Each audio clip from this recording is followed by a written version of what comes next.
Aujourd'hui, je commence une nouvelle série de vidéos. Ce sera des vidéos de réaction, en fait, aux archives de l'INA. Donc l'INA, c'est l'Institut National d'Audiovisuel, et sur leur site, ils ont des archives qu'on peut retrouver sur YouTube. Et en fait, le truc, c'est que je viens de filmer 2 vidéos de cette nouvelle série de vidéos, et j'étais floue. Voilà. Donc comme ce sont des vidéos de réaction et que c'est des vidéos que je n'ai pas vues avant, c'est tout le principe du truc, je me suis un peu mise dedans, donc je peux pas réagir aux mêmes vidéos, donc on va se le faire avec d'autres, c'est pas grave, il y a suffisamment de vidéos sur le site pour le faire, donc je vais du coup réagir à des vidéos d'archives. Donc c'est des vidéos qui ont été filmées et mises à la télévision dans les années 50 pour certaines, 60, 70, 80, 90. Du coup, l'objectif de cette série de vidéos, c'est pour moi de réagir et de faire, de voir en fait la différence culturelle qu'il y a entre la France il y a 50 ans par exemple, et la France aujourd'hui. Ça nous permet aussi de discuter des avancées sociales, des avancées des mentalités. Et c'est vraiment juste ça l'objectif, c'est pas de vous faire après un bilan du thème en question, de vraiment faire une disserte ou un truc poussé, c'est vraiment plus de façon un peu divertissante, on va dire. Après, s'il y a des thèmes qui suscitent vraiment beaucoup de discussions, peut-être qu'après il y aura peut-être une vidéo ou un jour où j'en parle dans une vidéo dédiée, mais là c'est pas l'objectif en fait. En gros, on va pas faire une analyse sociologique, le but c'est vraiment juste de faire une vidéo réaction. Je sais pas si vous connaissez les vidéos réactions, mais c'est quelque chose, c'est un format qui plaît pas mal sur YouTube et qui existe pour plein de domaines, et je me suis dit que j'allais le faire dans mon propre domaine en réagissant à des vidéos de l'INA. Alors le truc c'est que normalement les gens qui font ça, en général ils surjouent un peu pour rendre le truc un petit peu divertissant. Moi je sais pas faire ça, donc on va voir comment ça se passe. S'il se trouve que c'est super chiant, j'en referai pas d'autres, donc je vais essayer de chercher du coup une autre vidéo qui ne soit pas une vidéo que j'ai déjà vue, parce que celle avec laquelle j'avais réagi, c'était battez-vous votre femme. Voilà, c'est dommage, parce que c'était pas mal. Bon, je vais regarder à quoi servent les femmes en 1964. En voilà une belle question. Bah oui, on veut savoir. Donc je vous mettrai dans la barre d'infos le lien de la vidéo. Donc c'est parti, elle dure 9 minutes 24, c'est parti. Vous êtes marié depuis longtemps? Ah non, il y a 40 ans. Il y a 40 ans? Oui. Avec la même femme? Ah oui, bien sûr. Qu'est-ce qu'elle a comme défaut? Elle n'en a pas. Elle est bonne cuisinière, enfin, elle n'en a pas de défaut. C'est important d'être bonne cuisinière? Ah je pense bien. Ça compte, ça.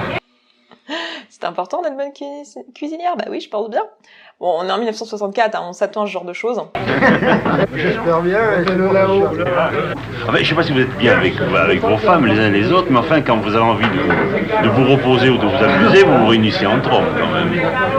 Bah oui, parce que la femme, elle reste à la maison, elle fait le ménage. Pendant que les hommes se reposent des femmes, les femmes s'occupent des hommes, tendrement. Ces travaux qui demandent des mains de couturière, elles les font mieux que les hommes, et elles le savent. On a besoin d'elles, et plus seulement à la maison.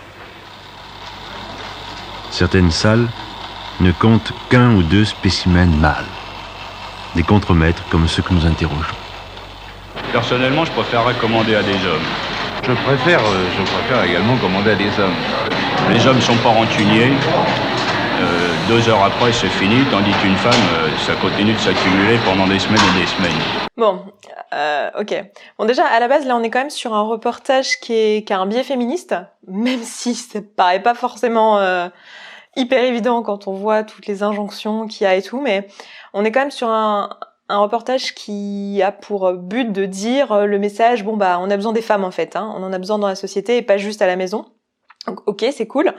Mais là, quand même, on a des gars qui, à la télé, sans problème, dans les années 60, donc là, on est quand même il y a 55 ans, ça posait pas de problème à dire à la télé que les hommes sont pas rancuniers alors que les femmes sont rancunières. On est quand même sur des beaux stéréotypes, quoi. Les femmes, comme je le disais tout à l'heure, ont des raisons d'énervement qu'il faut arriver à comprendre, c'est une question de psychologie. Et les femmes réagissent différemment suivant... Déjà, les regards, moi ça me choque rien que le regard de soumission, là, ils font un plan pendant qu'ils discutent sur cette femme, qui regarde, qui baisse les yeux, qui regarde, voilà, et les gars sont en train de se demander comment est-ce qu'ils devraient traiter les femmes, est-ce qu'ils devraient les traiter de manière sèche ou pas? Imaginons que, au lieu d'être chef d'équipe, comme vous l'êtes actuellement, vous soyez quelque part dans cette chaîne, derrière, qui est vide maintenant, et que, à votre place, il y a une femme qui vous commande? Très bonne question. Merci Vous de vous l'avoir posée. sentiriez blessé? Non, pas. Si elle fait son travail comme il faut, correctement, il n'y a aucune raison qu'on se sente blessé parce que c'est une femme qui vous commande. Et vous? Je ne pense pas que je l'accepterai. Pourquoi? De par mon caractère. Pourquoi vous ne le supporteriez pas? Disons que l'amour-propre masculin serait blessé. Disons que l'amour-propre masculin sera blessé. Voilà, on avait du boulot, hein, clairement. C'est là qu'on voit l'avancée qu'on a faite. Je pense que ça existe encore des hommes, aujourd'hui, en tout cas dans certains milieux professionnels, qui ont du mal à se faire diriger par des femmes. Je dirais que c'est plus socialement correct de juste dire à la télé comme ça, ouais, bah mon amour-propre serait gêné si je me fais diriger par une femme, quoi. Non, ça se dit plus, et quand c'est le cas, je pense pas qu'on le dise vraiment, quoi. On trouvera d'autres raisons de dire qu'il y a un problème avec la façon dont on est dirigé, mais certainement pas ouvertement que c'est parce que c'est une femme, quoi. Les femmes qui travaillent à ces machines, 2 étages en dessous, font un travail auquel la plupart des hommes en France n'acceptent plus de se livrer. Elles sont sans qualification professionnelle. Hors de ce travail, il n'y a rien. Il faut emboutir 8 heures par jour, à longueur d'année. On voit quand même que dans les années 60, en tout cas, le travail que font les femmes, c'est un travail que les hommes veulent pas faire, en fait. On est vraiment sur une relation de domination-soumission. Est-ce que vous pensez que c'est mieux qu'une femme travaille ou ne travaille pas? C'est mieux qu'une femme ne travaille pas. Qu'elle reste à la maison? Qu'elle reste à la maison. Ça ne sonne pas que lui, il ait répondu ça. C'est mieux qu'une femme ne travaille pas et qu'elle reste à la maison. Bah oui, on a bien compris que t'aimais pas trop, hein, que les femmes soient indépendantes, tout ça. Je suis de cet avis également. Vous pensez qu'il est mieux qu'elle reste à la maison? Absolument. Pourquoi? Parce que ça lui permet déjà de rendre la vie plus agréable à son mari, parce que au lieu de faire un certain nombre de choses ensemble le soir, lorsque l'homme rentre à la maison, déjà, c'est une vie familiale plus agréable, parce que tout est fait et la journée se termine plus calmement. Alors là, quand même, on a quand même un mec qui vient de nous expliquer que c'était mieux que la femme reste à la maison parce que ça rend la vie des hommes plus agréable, parce que le soir, comme ça, tout est fait et on peut passer du temps ensemble. Donc en fait, il envisage même pas que si la femme travaille, on va se partager les tâches de la maison. Voilà. Hein, on est quand même, on est loin. Hein, on a parcouru du chemin depuis ça. Ma dernière accouchée, ça s'est passé il y a quelques heures. Ça s'est passé comment? Ça s'est passé très bien. Qui est-ce? Enfin, je ne parle pas de son nom. Mais Une toute jeune femme qui a 20 ans et qui a sorti un enfant de 3,750 kg, je dois dire, avec le sourire sur le visage, ce qui était très plaisant à voir et très séduisant pour nous et pour toute l'équipe. C'était son premier enfant? Son premier enfant. On en parle du médecin dans l'hôpital qui se fait interviewer, qui est en tenue et qui a une cigarette. On s'en parle ou? Est-ce qu'elles sont courageuses? Ah, elles sont merveilleuses. Je dirais même peut-être qu'elles sont plus courageuses que les hommes. Peut-être. Les jeunes accouchées sont souvent des femmes pâles mais séduisantes, coiffées et maquillées. Comme si la beauté était vraiment le premier devoir d'une femme. Là-dessus, tout le monde est d'accord. Là-dessus, tout le monde est d'accord. Bref.